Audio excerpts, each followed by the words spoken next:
Hello, and welcome to this overview of Unruly's brand new piece of consumer research, in which we look at the latest trends in CTV in Singapore and discuss some of the opportunities and challenges they present for advertisers.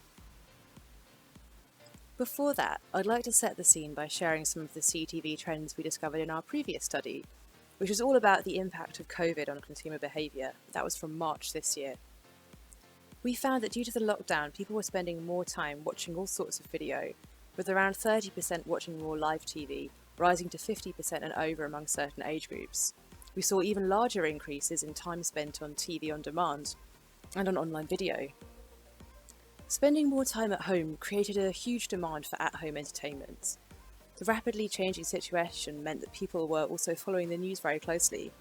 So when we looked at the breakdown of types of content that people were watching, it was almost completely equally split between factual content, such as news and documentaries, and more escapist content, such as comedy and drama. There's no doubt that COVID continues to have a very large impact on people's media behaviour today, and that's just one of the aspects that we chose to explore in our latest piece of research.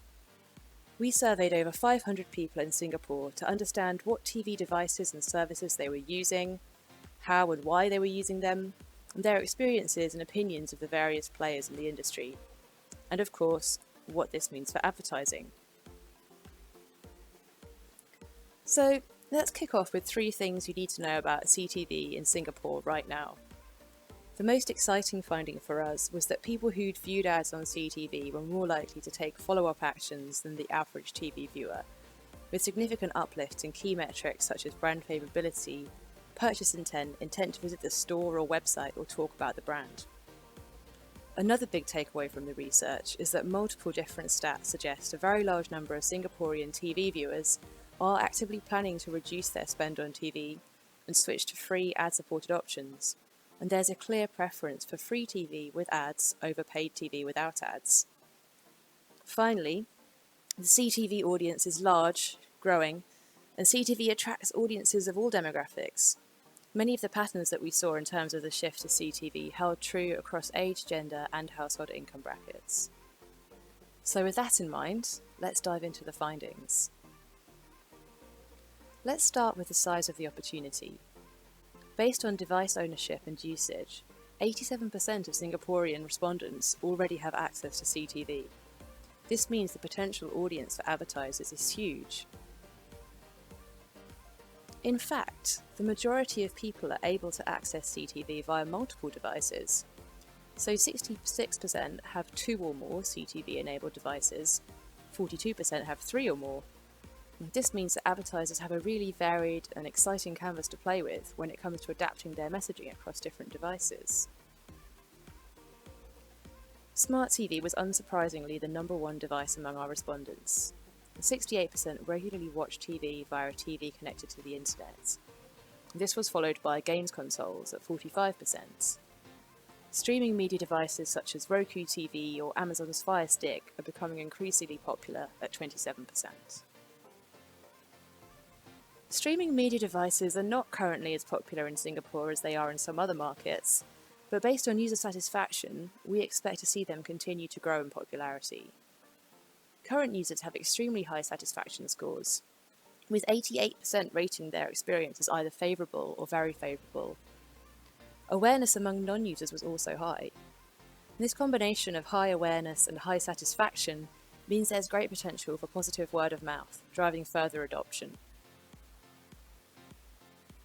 When you break down device ownership by age, there are some really interesting differences.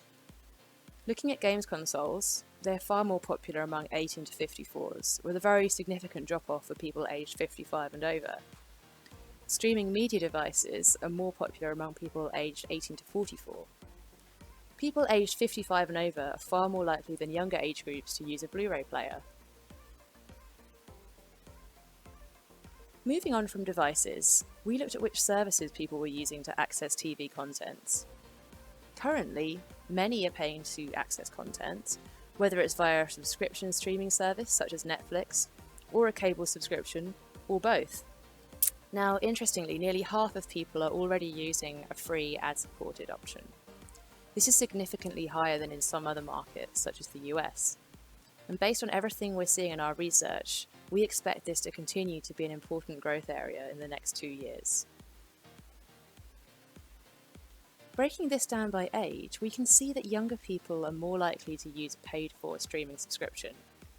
35 to 54s are a little more likely to use cable TV, but there's not such a clear pattern by age for either cable or ad-supported streaming.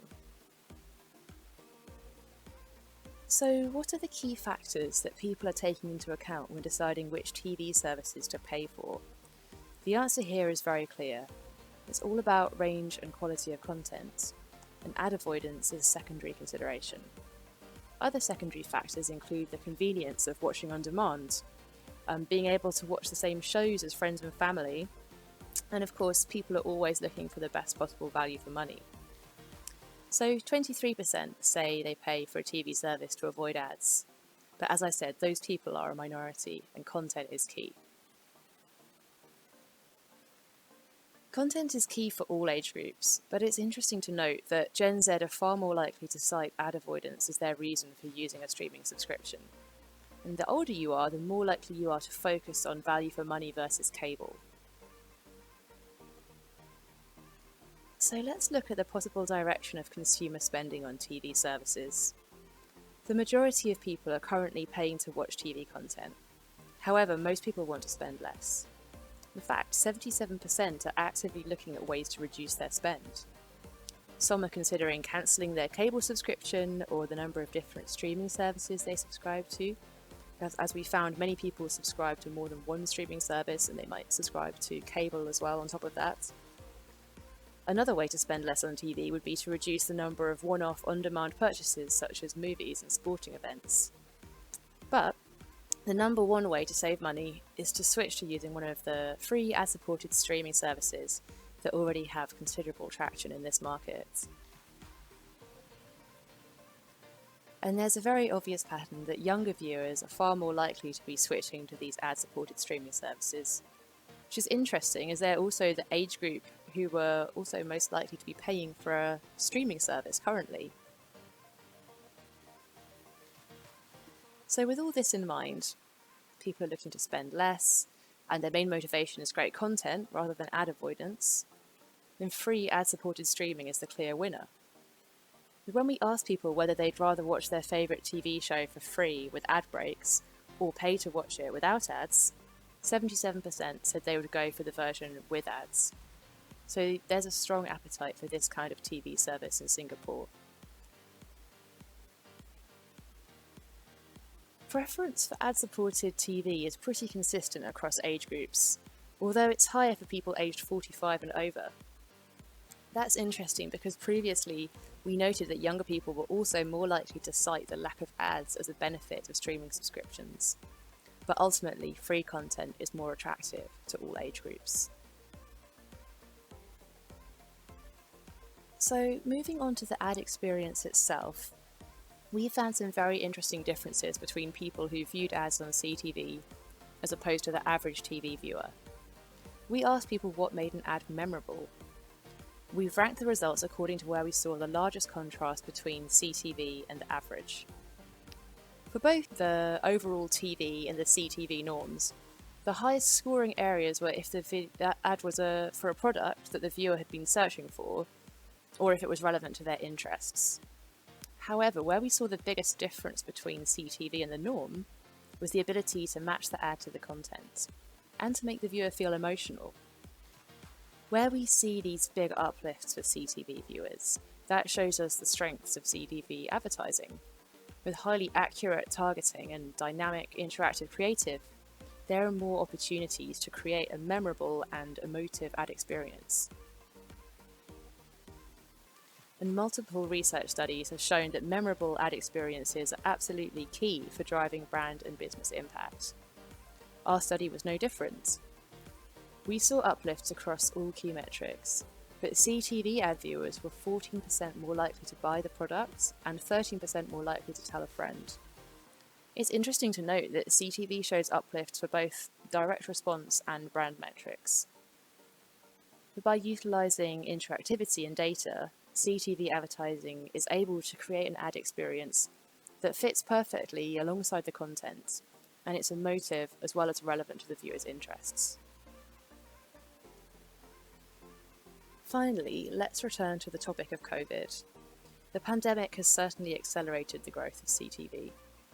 Since the start of the lockdown, an increased demand for home entertainment means 43% of people have experimented with a new ad-supported streaming service, and that's significantly higher than most other markets in our global study. When we break it down by age, it's clear a lot of that growth is coming from people aged 25 to 34. And it's not just a flash in the pan. The great news for CTV is that 81% of people who tried the service say they plan to continue to use it over the next 12 months at least. As we can see in this chart, the user experience has been excellent, with 86% saying their experience with ad-supported streaming was positive or very positive. What makes people decide to stick with a new service? As we've seen before, content is key. The quality and the range of content is the main motivator to use an ad-supported service, just as it is with paid services. However, the ad experience itself is also critical. 37% said either the quality of ads or the number of ads or both was the reason they decided to continue to use a TV service. And that's a key thing to think about for us as advertisers, because creating a quality ad experience is crucial for the continued growth of CTV as a medium. I wanted to bring this to life by showing you some examples of the CTV ad experience. First off, you have pre-roll videos, which enable people to watch movies and TV shows free of charge. In this example, you can see that the user has searched for Terminator, and they are presented with the option to watch it for free, at which point they have a range of players they can choose from. Then when they start to watch the movie, it's preceded by pre-roll ad. Unruly also has a preferred global partnership with LG, which introduces a range of additional ad formats across the whole TV user experience. These are generally click-to-play video ads with a native feel. A user might come across advertising on the homepage when they switch on the TV, when they're searching or browsing to find something to watch, or when they're using any of the TV's additional features such as the gaming apps. We have an example here for an Australian entertainment client. Of course, CTV advertising lends itself incredibly well to entertainment brands. This client wanted to promote 2 new series, so we used video ad placements on both the TV homepage and the content store. The targeting strategy was that we were roadblocking during the hours of peak usage in the evening, with a broad audience, but excluding people who had already downloaded the app in question. We ended up reaching nearly 900,000 LG devices. The client's app became the most downloaded app on LG TV during the campaign period. I also wanted to briefly touch on an interesting example from the US for a pet food brand called Nutrish, which makes use of our exclusive partnership with Alfonso. Their TV viewership data allowed us to retarget people who had seen Nutrish's ads or their competitors' ads on TV in real time, so we could extend Nutrish's message to the second screen or divert their attention away from competitor brands back to Nutrish. This resulted in $1.1 million worth of incremental sales. So to recap, the CTV opportunity is huge, with 87% of people having access to CTV content, 66% of them via multiple devices. 77% of consumers say they would prefer to watch shows for free with ad breaks, and the same number are actively looking for ways to reduce what they spend on TV. That means the time is right for free ad-supported streaming. These services are gaining attention from a large and growing number of consumers. COVID has accelerated this growth. 43% have tried a new service since the start of the pandemic, and within this, 81% plan to continue. Over a third of people who use these services say that a quality ad experience is key, which means as advertisers we can influence the growth of this exciting new medium. People who see ads on CTV are more likely to find them memorable, whether that's due to the ad matching the content that they're watching, or making them feel emotional, or including interactivity and using data to increase the relevance of the message.